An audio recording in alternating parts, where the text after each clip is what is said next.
Hello everyone, I'm Becky Goldsmith with Piece of Cake, and this is video number 3 in the Searching for Beauty quilt. I wanted to show you how I am preparing my shapes to audition on the wall. So this is the fabric that I'm going to use for the large circle in block number 1. It is shape number 2. I cut out the freezer paper and pressed it to the right side of the fabric. Then I cut it out with a slightly scant 1/4 inch seam allowance, and I left it laying here on a felt pressing pad because I found it easier to trim away the excess fabric with the shape on my ironing board on the pressing mat rather than trying to pick it up and press it. It's just so big and floppy, that would be hard to do. Now, I want to machine applique this shape, and I'm going to do a turned under finish. To do that, I want to turn under and glue the seam allowance under. So what I'm doing here, you can see me closer right there. I am finger pressing the seam allowance to the back so that the edge that I'll be sewing is even with the edge of the freezer paper.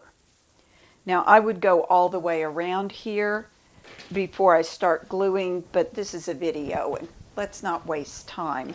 So let me pull my sandboard over because I'll do the gluing on my sandboard. There is a more detailed video for how I do turned edge machine applique on YouTube. You can also find it on the website if you want to watch that. But basically it's this. I've got the sew line glue pen in my hand. I could just as easily have picked up the Quilter's Select glue stick. Truth be told, these glue sticks all hold the same shape glue refill. Now I happen to like this yellow refill the most, and that is what's inside my sew line glue pen. Okay, here we go. I've got the shape still with the freezer paper attached because that gives it more stiffness, makes it easier to work with. I've got a wooden cuticle stick in my hand. I'm going to grab the tiniest little bit of glue, hold it down, and then I'm going to pinch the edge in place, following that finger pressed edge. Now I'm keeping my little dabs of glue on this shape, 1/4 inch to 3/8 inch apart. Now I might go back and add a little more glue in between, just a little bit, just to grab it like that. What this does is keep that outer edge nice and round, and see how I'm double checking, and if I need to reposition any of it, I would do it while the glue is still dampish. And that's how you do it. Now on smaller pieces, you might have to fight keeping it round just a little bit more, but on these larger circle-y pieces, that is going to be perfect. So I would go all the way around and prepare this, and then I would turn it right side up and take the freezer paper off and pin this with its finished edge up on my design wall to make sure I like it. I'm pretty sure I'm going to like it, which is why I'm going to the trouble to go ahead and glue it. You could press this, cut it out with the seam allowance, put it on the design wall during the audition phase, and then once you decide you like the circle, repress the freezer paper to it and prepare the edge.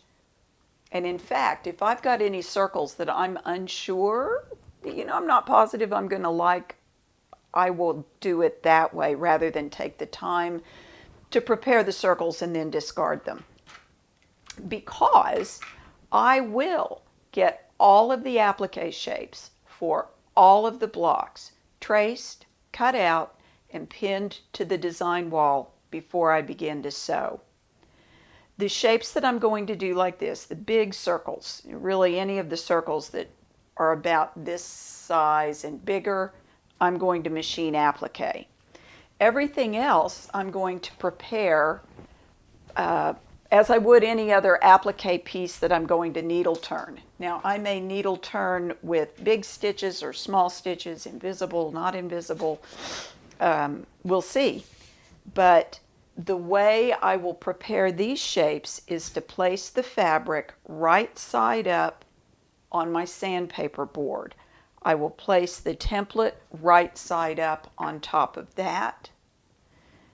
And I'm guessing here. I think this is where I want this shape to be, on the fabric. If I were fussy cutting and focusing in on a particular part of the fabric, I would do that when I place my template down. When you trace around your template, make sure you make a line you can see. That line will get turned to the back as you do your applique on that inner point. Make sure you get it drawn nice and tight into that point. The base of this shape is covered by the number 2 circle. I'm going to make that line a little less aggressive.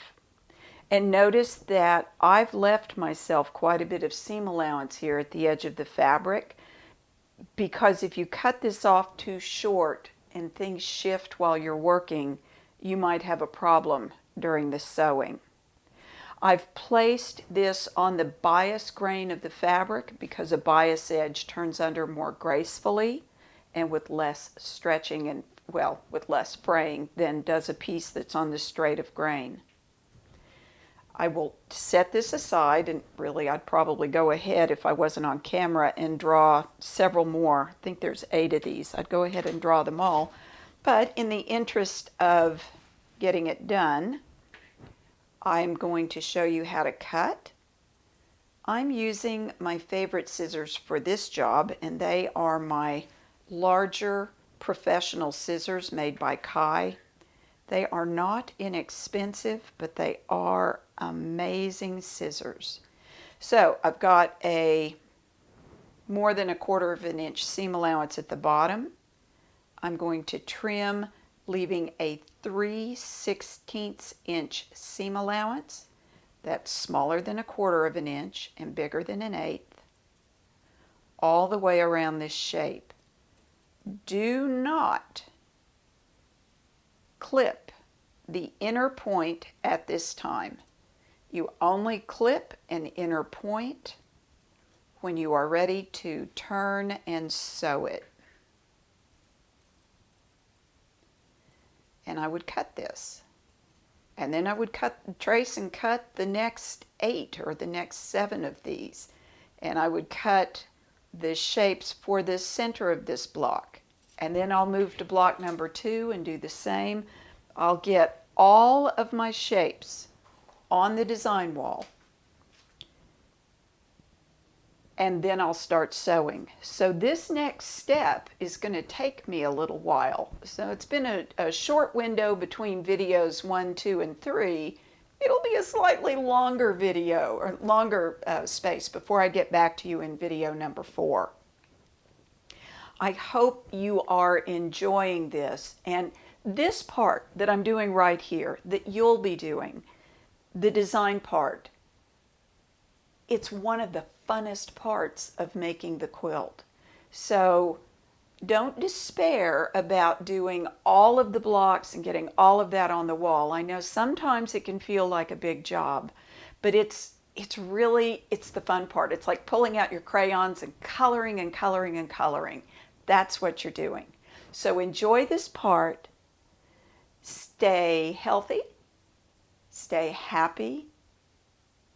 Thank you for watching, and may you have many happy stitches.